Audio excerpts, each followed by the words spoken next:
Bismillah ar-Rahman ar-Rahim.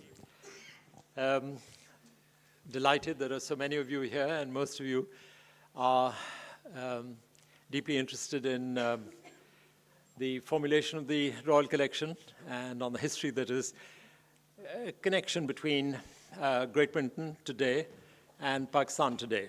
For Madam, thanks so much. Perfect. Emily Hannam is the assistant curator of the Islamic section, but she was educated at the Royal Collection in Windsor. She was educated at Edinburgh before or after Prince William?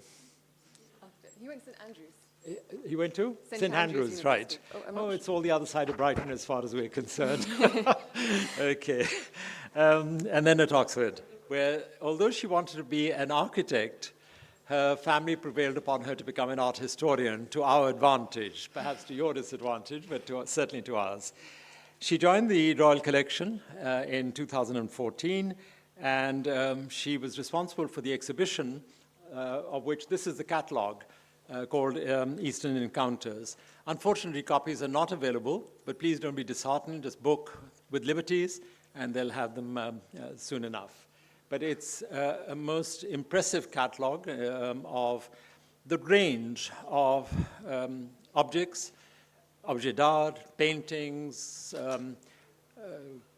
various historical artifacts which are associated with our history, and in this case, with the connections, some good, some bad, between royalty in the United Kingdom and the royalties who were dislodged, disowned in many cases, deposed in the subcontinent. So with this, may I leave it to you now, Emily? Your show. First of all, thank you very much for having me here today. It's a great pleasure and privilege to be here in Lahore. I wanted to start, I know we're going to talk about more of the South Asian collections that are part of the Royal Collection now. But when I was looking in the photograph archive at Windsor Castle, I came across this image, which dates from 1876. And it is the welcome of Prince Albert Edward, Queen Victoria's eldest son, who later became Edward VII, when he toured India and what is now Pakistan in 1875 to 1876. It was a very extensive tour. He was here for over 4 months, and he came to Lahore, and he had a lovely evening in the Shalimar Gardens. He went to the Lahore Museum, and he wasn't the only royal visitor to Lahore. So what I'm trying to say is that, as well as the works of art in the collection, the royal family has a very close personal connection with Lahore as well. After Edward VII, Queen Mary and George V both visited twice. And we still have their diaries and other records of these tours. And so these were very helpful to me as well when putting the book together, to tell a more personal side of this royal shared history. And of course, you have the railway station at the back. Exactly. Yeah. But I wanted to start today by explaining what is the Royal Collection, who is the Royal Collection. I hope you all recognize who this is. This is the boss. But the Royal Collection is not Her Majesty's private art collection. She does not own it as a private individual. The Royal Collection are the group of works of art that she owns in her position as sovereign. And so these cannot be sold. These are held in trust by her for the nation and for her descendants. And that's a very important difference. She has, if she wants to buy a painting, she will buy a painting. That's her own private collection. This is something very different. These are the works of art that have been collected by British sovereigns for over 400 years. And it is one of the largest and most important art collections in the whole world. We have over 1 million works of art in the collection. And they range from oil paintings, prints and drawings, manuscripts, arms and armour, transport, sculptures, tea sets. I think the largest work of art, which we term a work of art in the collection, is this enormous gold coach, which was commissioned for George IV's coronation. And And I don't 100% know what the smallest item is, but my guess it's one of the silver teaspoons from Queen Mary's doll's house.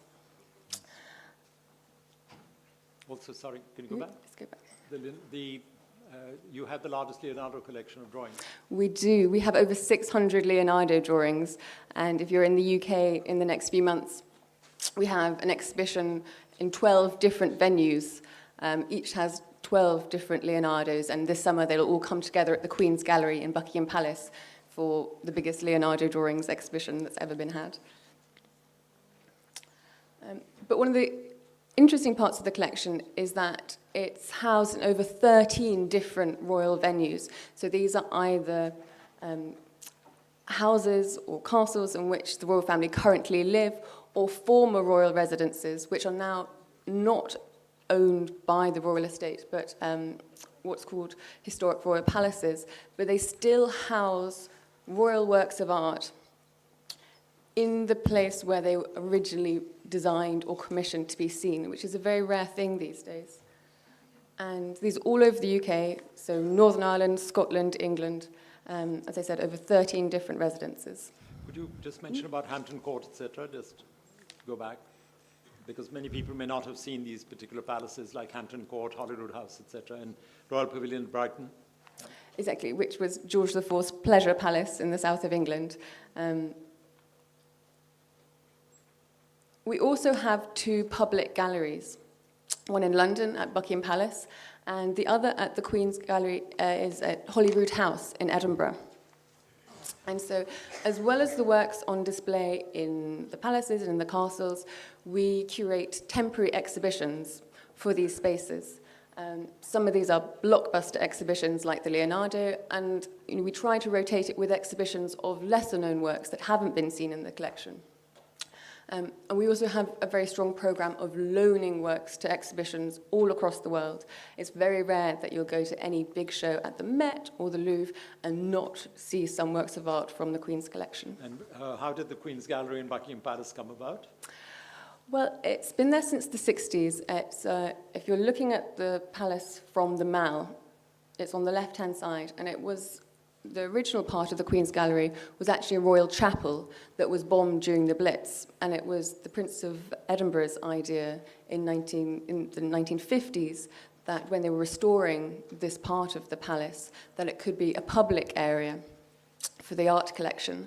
And in the early 2000s, for the Queen's Golden Jubilee, it was expanded to the gallery that it is now. So, what do I do as part of this? I am one of a number of curators who work on these million-plus objects. I'm based in the Royal Library here at Windsor Castle. And I work solely on the Islamic and South Asian collections, mostly works on paper. And my job is really threefold. I do a lot of research. So I am the first curator of this dedicated to this material. So a lot of it has been there for over 200 years.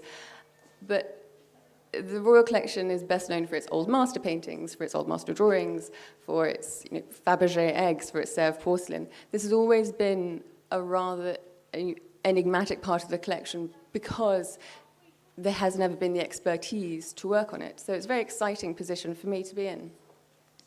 So, as I said, a lot of research. I also work very closely with the paper conservator, so I'm responsible for making sure that these works of art are always in the best possible condition and that they're stored in the best possible way. And the third part of my work is about education and interpretation and outreach, because there's no point in me sitting at my desk and having all these beautiful things to look at and not sharing it with other people. So we have a program with schools, local schools, with universities, with adult learners, with our exhibitions program, and also a large digitization project to ensure that this collection is shared with as wide as possible an audience. And this is Rachel, my paper conservator, who works in the basement of Windsor Castle. And I'm very lucky to work with her because we see things very differently. I'm trained as a historian and an art historian, but she looks at the more scientific and technical side. And so I was very grateful for her input when looking at these works under the microscope, because it really made me see them in a very different way. Jazz, do you want to introduce the... Well, the exhibition, this was the exhibition that was done, curated by Emily, and that was done last year, 2018, in which, as I've said, there was this catalogue raisonné of all of the objects, paintings, etc., which were in the Royal Collection, which had an Eastern connection. Unfortunately, the exhibition is no longer on, but there's, for example, an exhibition on of the connection between the Romanov dynasty and the royal family, the British royal family. One has to remember that the Romanovs were connected by marriage with the British royal family, because Queen Victoria's granddaughter, through Alice of Hesse, her name was Alexandra, and she was married to Nicholas II, who was the Tsar. He was at that time the Tsarevich, but he later became the Tsar. And interestingly, he visited Lahore in 1891, February 1891, in fact, just this month. And he was a wonderful artist, and when he went back, his companion then published a book on this. But the exhibition that you see on the right-hand side is of the manuscripts, and it shows you the level of attention that is given to the display. And I think that is, as you were talking about, communicating these things. Please. So I'd been at the Royal Collection for 2 years, and I was frustrated that we weren't able to share these beautiful works of art in as interactive a way as I wanted to.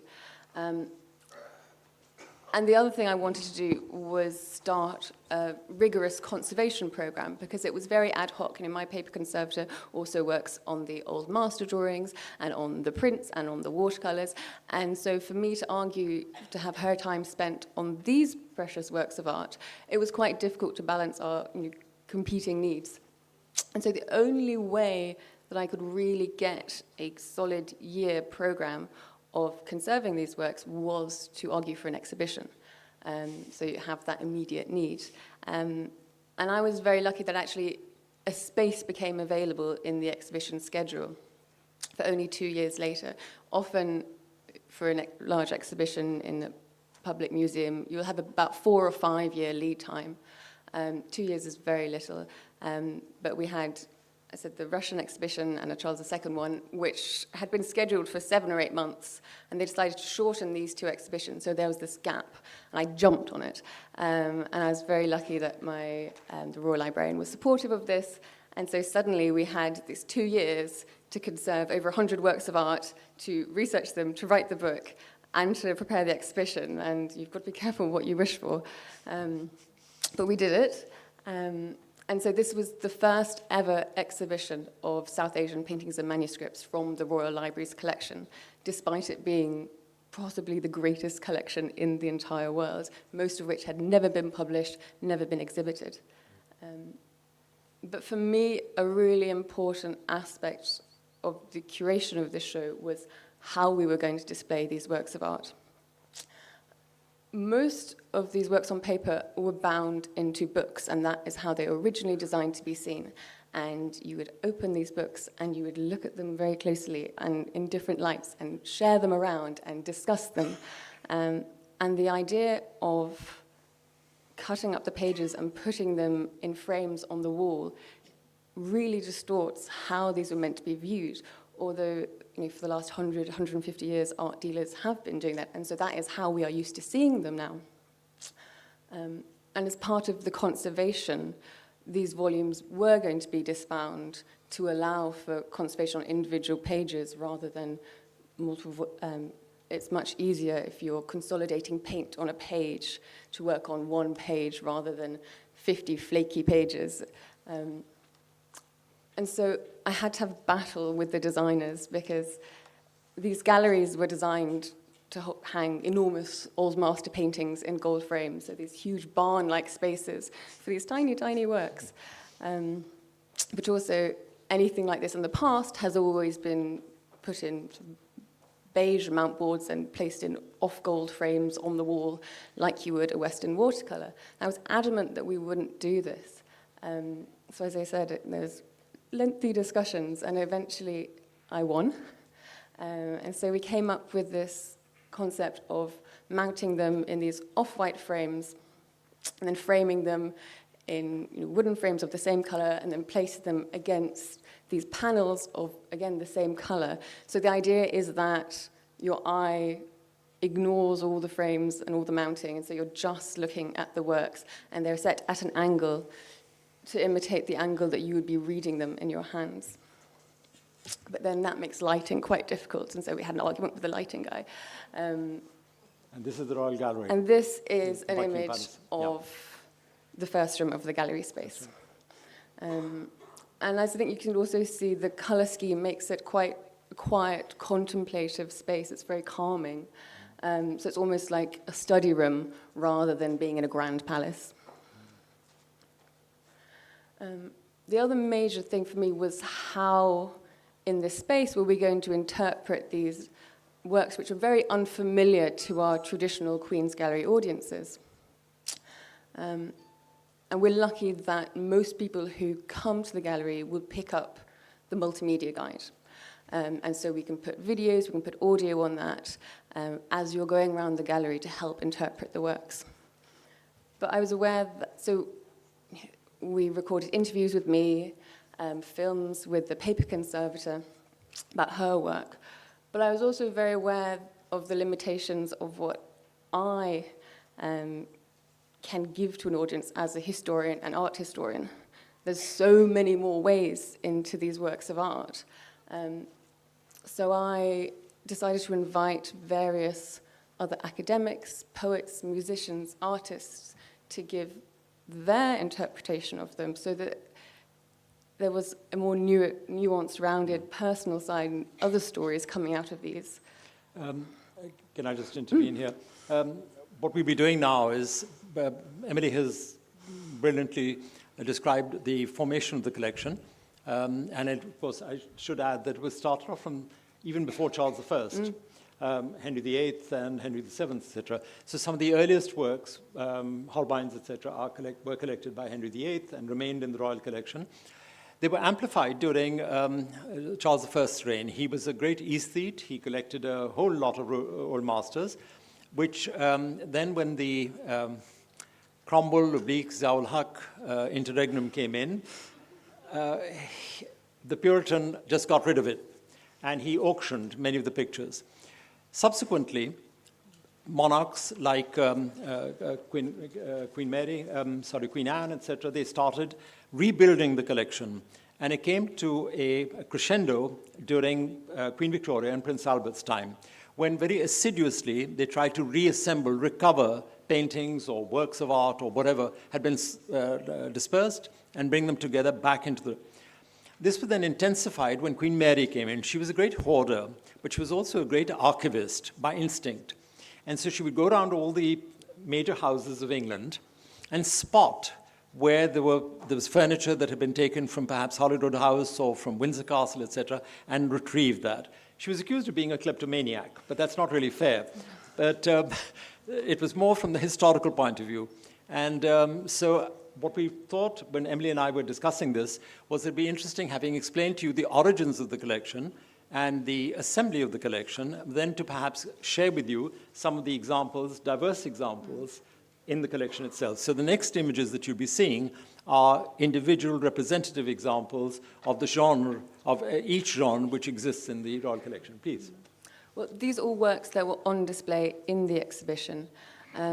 This is a tiny detail of what is a 3.5 meter long Quran scroll, but it's only about 5 centimeters wide. And what you have is the entire Quran written in this tiny, tiny, minuscule script that was originally developed for sending messages by carrier pigeon. But the smaller words also form the larger throne verse, the talismanic verse from... and I decided that in order to interpret this for our audiences, I asked the professor of Arabic at the School of Oriental and African Studies to introduce it, to explain the significance of this verse, and then he also read the verse out loud. So, for those who had never even heard the Quran before, this was, their first way into it.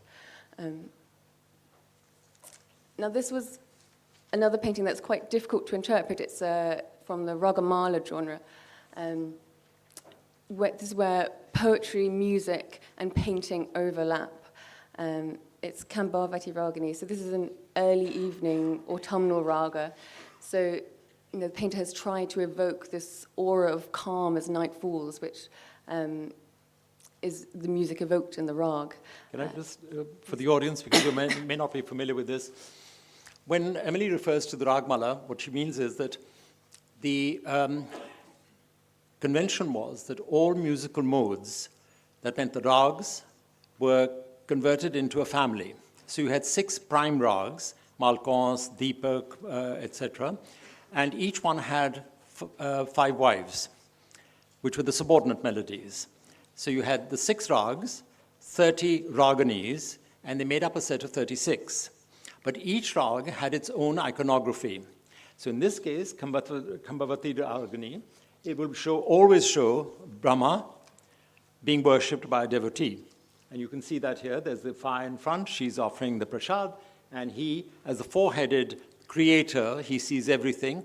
He is receiving her homage. So the iconography, whichever rag you see, whichever representation you see of Kambhavati Ragini, will follow the same standard items. Please. And rags are always also about love and longing. Yeah. And so in this image, you've got the idea of Brahma, the creator, falling in love with the beauty of his creation. But for our interpretation of this, I asked a London-based musician who is from a long line of very famous musicians back to Shah Jahan's time. And I asked him to create a new composition based on this painting as a rag. And so it was on the audio guide, and it went on for 3 or 4 minutes. And listening to that really, it enabled the audiences not just to experience the music, but also in that time to really contemplate and enjoy the painting as well. Now, this is a painting that we discussed yesterday. This is probably one of the most gory paintings in the entire exhibition. It is from a manuscript commissioned by the Emperor Shah Jahan, and it depicts his soldiers soaring off the head of a general that has rebelled against him. And this is one of the works that very well-known poet Imtiaz Darker created a new poem in response to. So Imtiaz was born in Pakistan but raised in Glasgow, and she's won the Queen's Gold Medal for Poetry, and she's on the school curriculum in Britain. And about a year before the show opened, I invited her to come to the Royal Library, and together we spent the day looking through all the paintings that were going to be in the show, discussing them.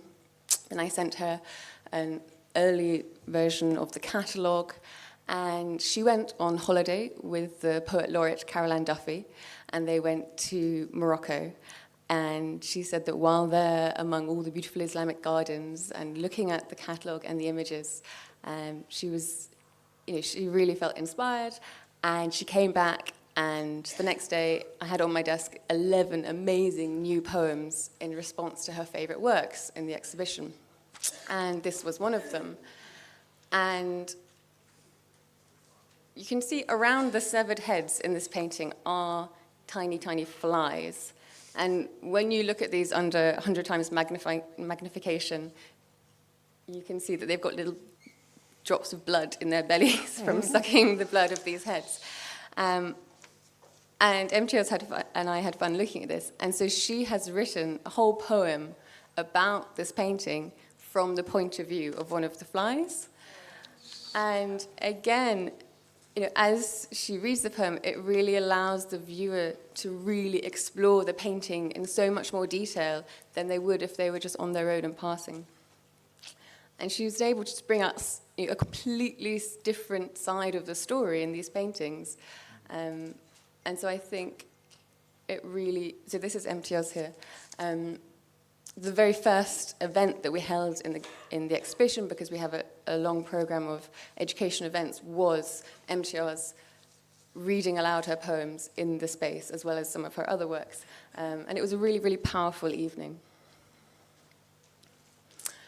The other thing we really wanted to bring out in the show, which was more difficult, was the story of how, when, and why these works came into the royal collection. So I'm as well interested in the history of the works before they even came to England, because of course a lot of these paintings and manuscripts, had long, long history here before they even travelled to England. But also these stories about how they entered the collection tell this much larger and complex story of the shared history between South Asia and the British monarchy. And so that's what I focused on a lot of the book, but it's difficult to bring that out in an exhibition. But we were able to with beautiful things such as this. So this is a sketch of Asvad-Daula, who was the Nawab in Lucknow in the late 18th century. And it's really thanks to him that the Royal Library has such an incredible collection of Mughal paintings and manuscripts. In the late 18th century, he was one of the top collectors in the whole of the subcontinent. After the Mughal imperial libraries had been ransacked and looted, people like him would collect them and buy them for quite large sums. And the Padhanama was the pride of his library. And after he died, it was his brother, the next Nawab, who then presented the Padhanama as a gift to the Governor-General of the East India Company, Lord Teignmouth. And Lord Teignmouth was a well-known bibliophile, and he saw the Padhanama and said it was the most beautiful Persian manuscript he'd ever seen. But he knew that Asvad-Daula had spent 10,000 rupees on it. And East India Company rules at the time dictated that if you were to accept a gift, then you could keep it, but only if you paid the equivalent back to the East India Company coffers, or you'd have to give them the gift so they could re-gift it. And so he decided that he couldn't quite afford it, but he suggested the idea that it might be an appropriate gift to George III, King of the United Kingdom. And so this manuscript and 5 others from the Lucknow Royal Libraries were packed up and shipped off to England, where George III received them and made them available in his library at Buckingham Palace. But this is a sketch by the German artist Johann Zoffany, who was the celebrity artist in London in the mid-18th century until he fell out with George III's wife, Queen Charlotte. And then he found himself with no patrons, and so, like many artists, he shipped himself off to India. And he became a society artist in Lucknow. May I just add something to this? When the Imperial Library at Delhi was looted, it went in 2 different directions. One lot, as Emily has just pointed out, went eastwards and ended up in the Arcot collection, etc., and then finally found their way to the United Kingdom. Another was sent out by Nadir Shah, taken by Nadir Shah, and was stored in the Gulistan Library in Tehran. And it remained there for years until one of the sisters of the Shah, short of money, started selling them. And so these imperial muraqqas were then sold and appeared in the French Parisian market, where they were picked up by Armenian dealers who then found rich patrons like Chester Beatty, who bought them and moved them to... But what is interesting about it is that the Hamzanama, which was it was about this size, I think, the pages of the Hamzanama, probably about 2/3 of this size of the picture that you see here, had been done on cloth, and there were about 1,500 of them. And these were also, because they were rolled up, had been taken by Nadir Shah and kept in the Gulistan Library. They found their way, they were bought because the Shah's sister was using them as curtains. And he was horrified, and so he retrieved them.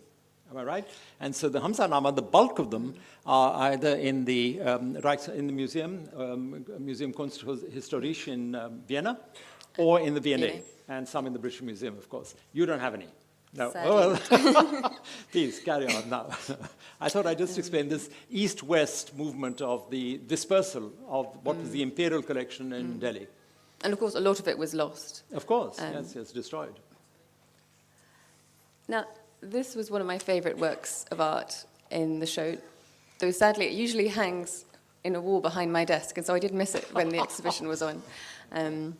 But Aijaz, do you want to talk about the historical background, perhaps, of this work? Yes, certainly. The central figure is, of course, Maharaja Ranjit Singh, and he's riding his famous horse Leela, over whom he fought a battle.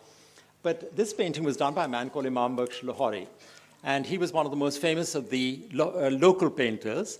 He'd done a series of pictures, and a lot of excellent work has been done on it by Jean-Marie Lafont.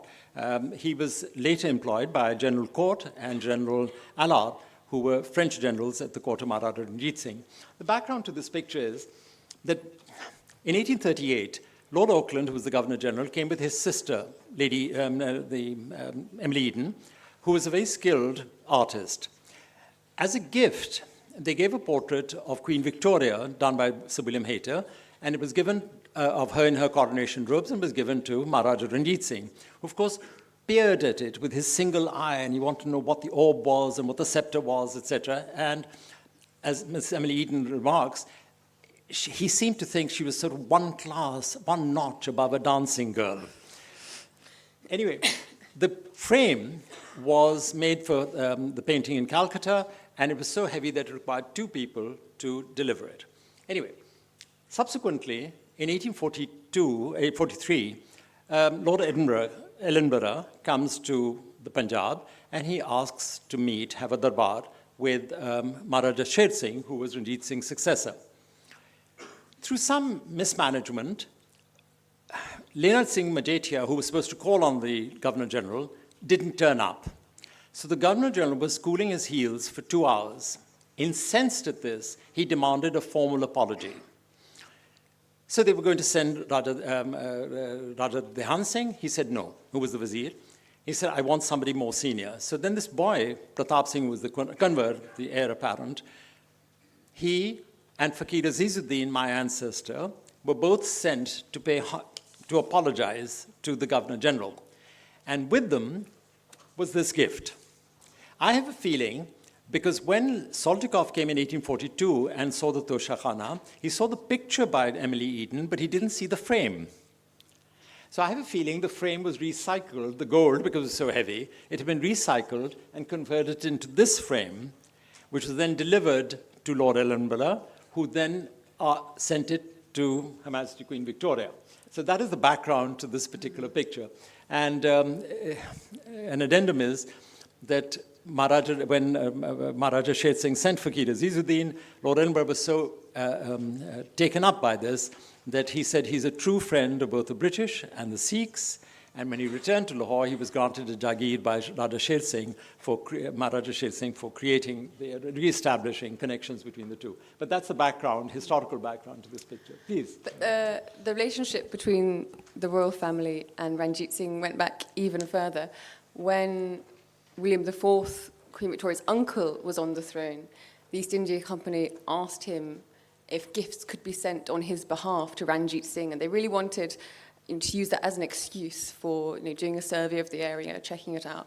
And a decision was made to send 4 Shire horses. And so for anyone who knows what a Shire horse is, these are used for drawing beer, yes. Beer battles. So these enormous, fat, really hairy horses with the feathers on their legs. And a commentator at the court, at Ranjit Singh's court, when he received these gifts, said, for them to have sent these horses to Ranjit Singh, who is a lover of the finest horses, beautiful horses that he keeps in his royal stables, is the equivalent of someone who is an extreme horticulturalist and cultivates beautiful flowers in his gorgeous hothouse. It's the equivalent of sending him a cartload of potatoes. And it was reported back to London that these gifts were not well received. And he didn't send a thank you. And so when Queen Victoria comes onto the throne and Ranjit Singh congratulates her on her accession, the Governor-General decides that this is quite a good opportunity to send gifts perhaps better well selected than the last ones.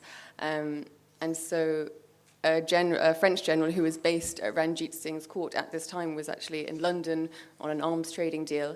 And so he's asked to provide a memo of maybe gifts that would be more acceptable. And so Queen Victoria sends some cut glass and albums of photos of her family. And panoramas. Exactly. Yep, yep.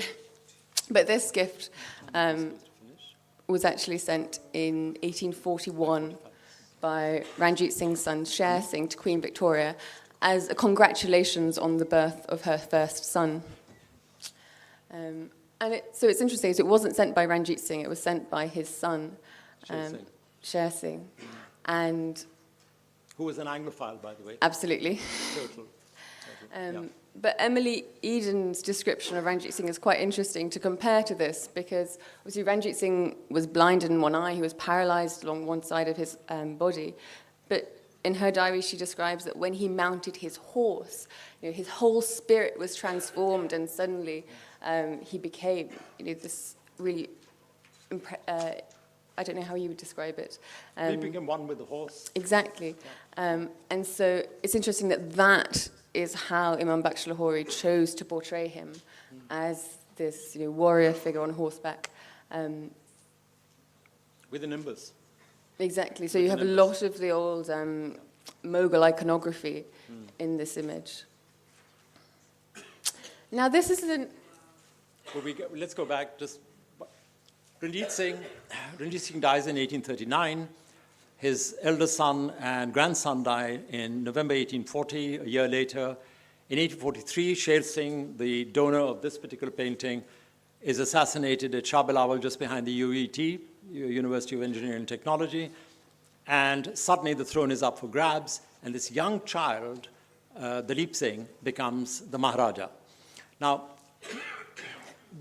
nobody was quite sure whether he was, in fact, Ranjit Singh's son.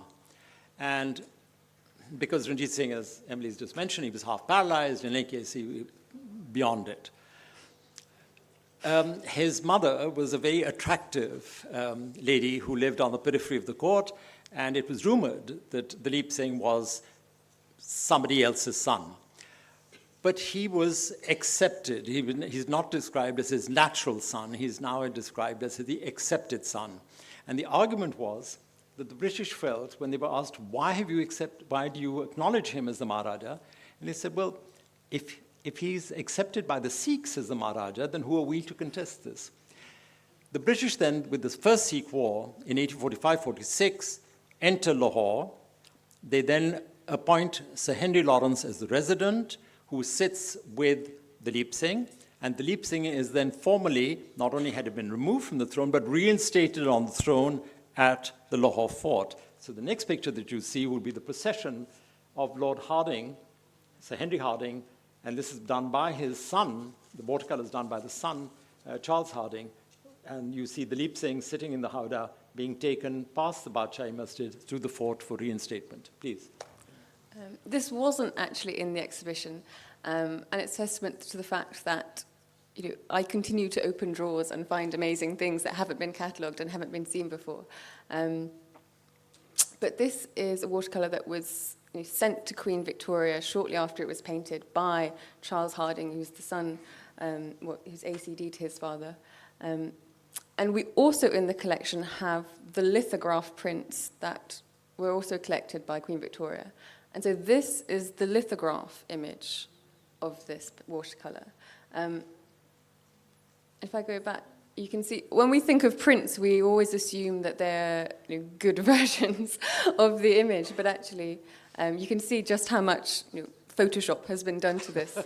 And of course, the minarets do not have the cupolas, because these were removed as there was a threat of an earthquake. And so they were removed in 1842-43.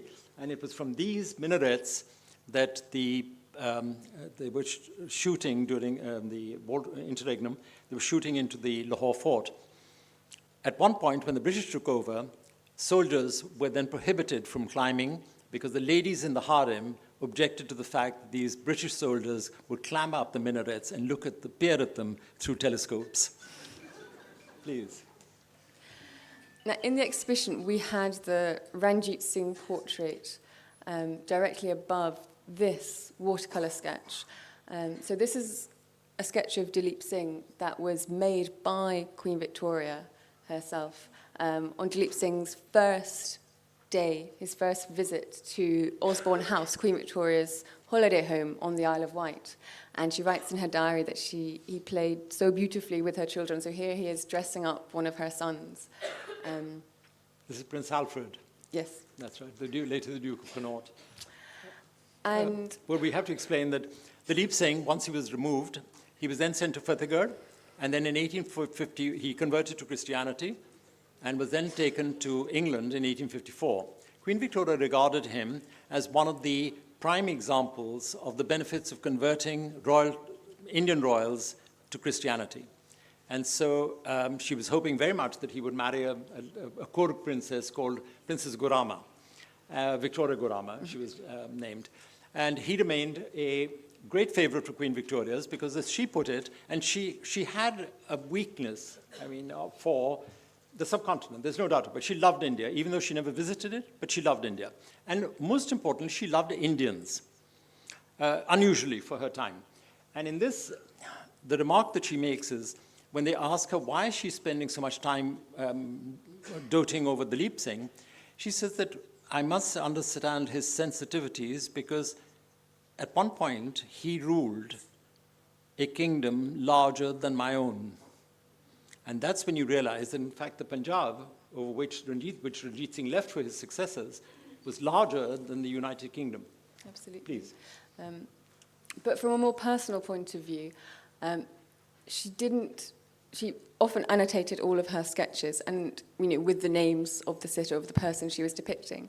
And in this, you can see in pencil just above, she hasn't written Dalip Singh or Maharaj Dalip Singh, she's just written himself, which I think says a lot about how she felt about him. And the other thing is she sketched a lot, she loved to sketch, and she sketched Dalip Singh a lot, but she always sketched him in profile, because she wrote about how she thought he was just so handsome, so dishy, and I think she just really fell in love with his profile. Another part of the exhibition was looking in more detail at Queen Victoria and her relationship with the subcontinent. So I included this. So this is one of Queen Victoria's so-called Hindustani diaries. So the background to this was in her Golden Jubilee year, a number of Indian servants were sent to wait on table. One of them was Muhammad Abdul Karim. And he slowly became more of a confidant and not just waiting at table, would help her with her state papers. And eventually, every day, he would give her an Urdu lesson. And these diaries are the results of those lessons. So he would dictate, and she would write in Urdu at the top. And then next, she would write in transliterated Urdu with the English over. And then at the bottom, she would write the English translation. But it was quite boring what she was writing. She wasn't writing state secrets or anything. It always starts with what the weather was like today, and then who we had tea with. And so in this one here, we've got, in the afternoon, I drove out, and today I saw the new Viceroy of India. No. And that was her day. Finish. So I don't think these diaries are really testament to how much Urdu she was actually speaking, because we know from visitors to Buckingham Palace, to Windsor Castle at this time, any Indian who would come would always be greeted by the Queen in Urdu, and she would introduce all her family in Urdu. And I think lots of the visitors were really surprised at this and shocked that the Queen Empress was greeting them in their own language. And she really encouraged a lot of other members of her family to pick up Urdu so that they could do the same. Well, what is interesting, Emily, is how officially she underplayed this. This was, in fact, these diaries were discovered and then researched by Shrabani Basu, who wrote this unfortunately titled book called Victorian Abdul. The publishers wanted to play upon the idea of Victorian Albert, V&A, Victorian Abdul, and imply a kind of emotional association. There was no such thing. Queen Victoria was beyond that. She was beyond that in age. She's in her 80s by this point. By this time. And also, she would always refer to him as my son, and your beloved mother, and she'd sign off her letters to him with that. And there's a lovely, very brief story of the court circular that used to be issued every day and of her activities, and it would appear in the Times. It went on for years, for centuries almost. But it would always be sent to the Queen for her approval. And there it mentioned that Her Majesty had reviewed the Indian troops in Hyde Park and addressed them in Hindustani. And she picked up her pen and said, "No, I didn't." And then suddenly put her pen down and said, "I could have done it if I'd wanted to." So this is the kind of, but that's why I say this kind of thing never was given publicity, partly because of her own family. And also she regarded it as a very private thing, a private indulgence of her own.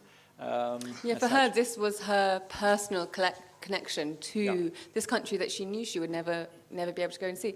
And that's part of the reason why she encouraged artists like Emily Eden, who was a close correspondent of hers, and Harding and others who were based in India, and she asked them to sketch what they were seeing and what they were doing, because she wanted this immediate connection to this place that she had this really difficult relationship because she felt so close to it, but had never experienced it, never been there. Now, this was the final work in the exhibition, and this is the earliest modern South Asian painting to enter the Royal Collection. And so I wanted to start with something that was very much forward-looking, but also looking back, because this is a work by the Bengal artist Abanindranath Tagore. And it was painted in 1911. And Tagore grew up in Calcutta at the height of the Raj. He went to the government art school where he learned oil painting and pastels and Western techniques. It wasn't until his mid-20s that an English tutor of his introduced him to Indian miniature painting. And this was a time when there was widespread, challenging of the accepted order of, the start of the self-rule movement. And seeing these paintings really changed his whole approach to his practice. And so he started painting in what was then a very low-status medium, watercolor. And all his works were suddenly looking back at Indian history, Indian stories. And so this is a painting, it's only this big. People see the reproductions and get quite disappointed when they see the real thing. It's Queen Tisarekshita. So she was a queen consort of one of the earliest Buddhist emperors of India. And she was a very jealous woman. And she heard that her husband was sending all these jewels to someone, the Bodhi. So she's sending all these jewels to another woman. And she got very upset. And so she asked a witch to poison this other woman. And then she realizes that this other woman is, in fact, a sacred tree. And so this painting captures that moment, that sort of triumph and regret when she realizes what she's done. And this is quite typical of Tagore's work of this period. And Tagore then went on to found the Bengal schools, the first nationalist art movement in India. And he was also Rabindranath's nephew. Nephew, exactly. And you'll find examples of his work in the Lahore Museum, because Samarendranath Gupta, who was the director of the Lahore Museum, was himself a painter and belonged to the same style. He was an acolyte of the school, a product of it. So a lot of the paintings were collected by him, Abhinavnath Tagore, Haldar, Asit Kumar Haldar, etc., and examples of the mine. So it bears out the ones by Abhinavnath by that size, the piece. So as I said, this is the earliest modern work of South Asian painting to enter the collection. And it was presented to Queen Mary very shortly after it was painted. So Queen Mary was in India from 1911 to 1912 as part of the coronation tour of her husband, George V. And after the Great Delhi Durbar, they travelled to Calcutta. And there she went to the museum to see the work of local artists. And she wrote in her diaries that she was really taken by the work that she saw there. And a few days later, at Government House, she was presented this painting by Lady Harding, the wife of the Viceroy, who probably accompanied her to the exhibition and realised that she was interested. But for me, it's the Queen Mary Queen Mary's fascination with these artists is, there's a bit of a tension there, because this was a group of artists who were at the forefront of the nationalist art, this cultural nationalist movement. And yet, I think Queen Mary and a lot of the upper echelons of the Raj really supported their work and supported these artists. And I think they did that because they saw this, they were sympathetic to the movement. They saw this cultural nationalist movement as better than throwing bombs. But I think also she really saw in this type of work reminiscence of European Art Nouveau. A lot of people see this work and like, oh, it's by Klimt. And I'm like, no, it's not by Klimt. And so I think, this idea of her as this femme fatale, that sense of fin de siècle, nostalgia and spirituality that you get in Art Nouveau, you do also find in... We may need to speed up the last two. Okay? In the paintings of this period. Yeah, the twins. The last thing I wanted to talk about was a new commission that I made for the exhibition. Because I said the works in the show ranged from about 1600 up to 1911. And so we weren't dealing with what happened after that. We weren't dealing with independence, with partition. And because of the nature of the collection, the work on display was just the work from the royal collection. So the story that we could tell was just a royal one. So I realized that it would be doing our visitors a disservice if we weren't able to tell a wider story and put these works into a wider context. And so I commissioned the Liverpool-based artists, the Singh twins, who probably not familiar to many people here. Amrit and Rabindra Singh started painting in the 1980s, so they're family originally from the Punjab. They went to art school in Liverpool, and they had a really, really tough time in the 80s because their interest was Indian miniature painting, and that was so not fashionable at the time. And their tutors, they're identical twins, I should have said, and they're both interested in the same things, and they wanted to work on the same sort of projects. And their tutors were like, no, contemporary art is all about the individual. It's all about what the artist is feeling, and it doesn't matter if you understand it or not. You want to do something individual, you don't want to do something new. Why are you looking at these old paintings? And they said, no, this is our culture, and we want to work on the same things because in our tradition, it's not about the individual, it's about the family, it's about the collective. And Indian artists for generations have worked in family units, and so they really struggled to get even their tutors to recognize what they were doing as valid. So they work in what they call past modern techniques. So they're using traditional miniature skills and techniques, but in a very contemporary way. And a lot of their work is actually very political. And so, we'll go back. I asked them to create a new work which responded to the exhibition and also brought the story up to date.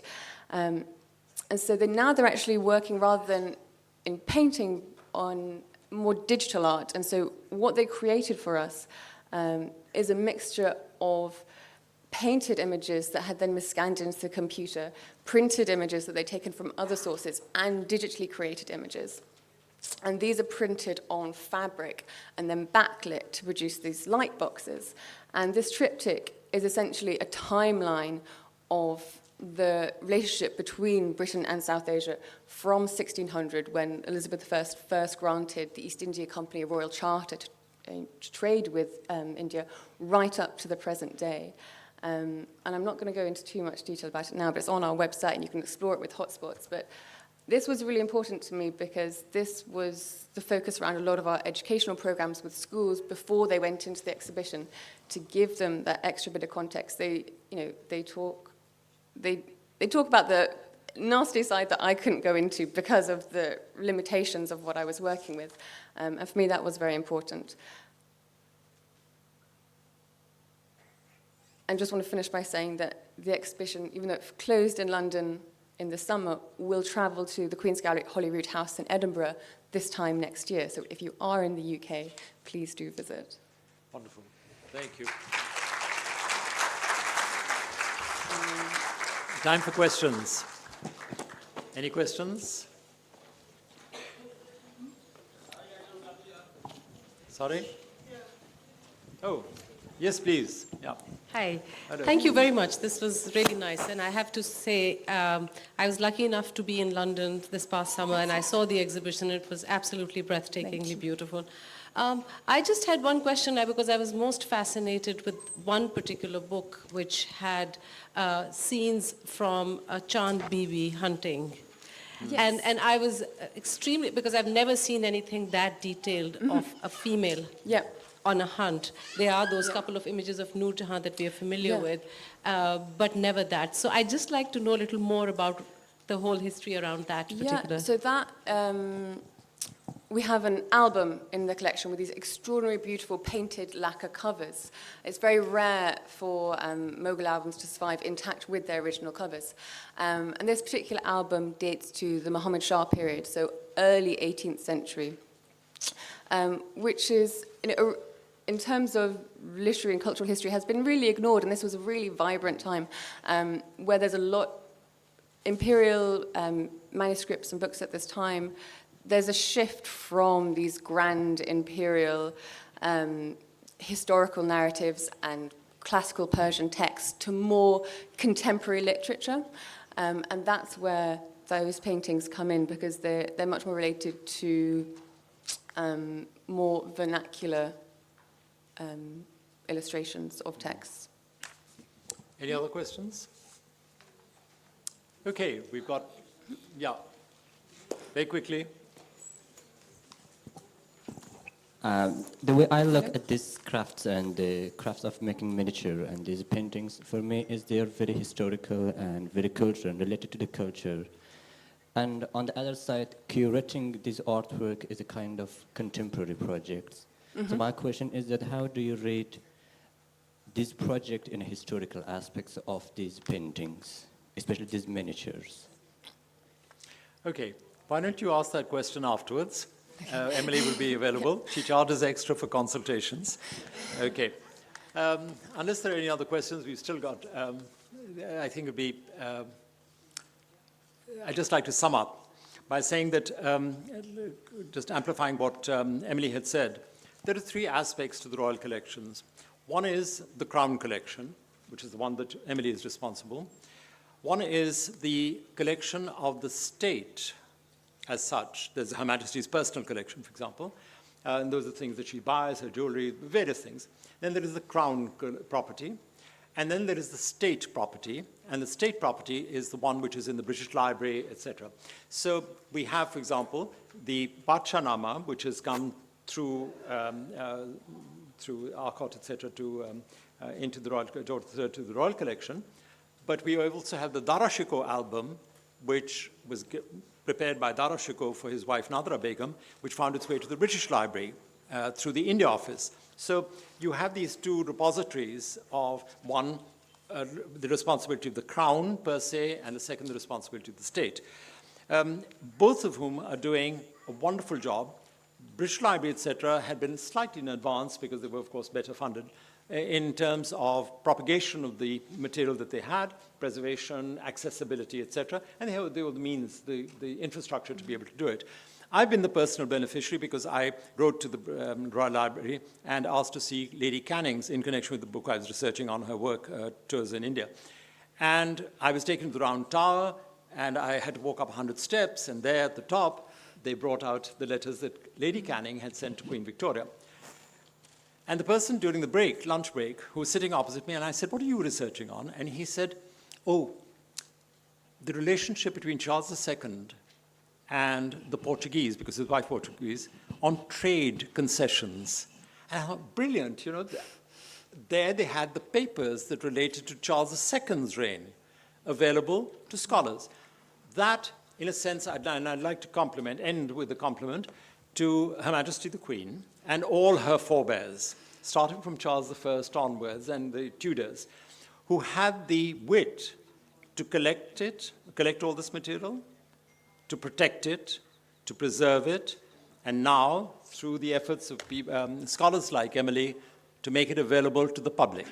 And when you remember that we were actually the owners of this material, and to think that we have destroyed it.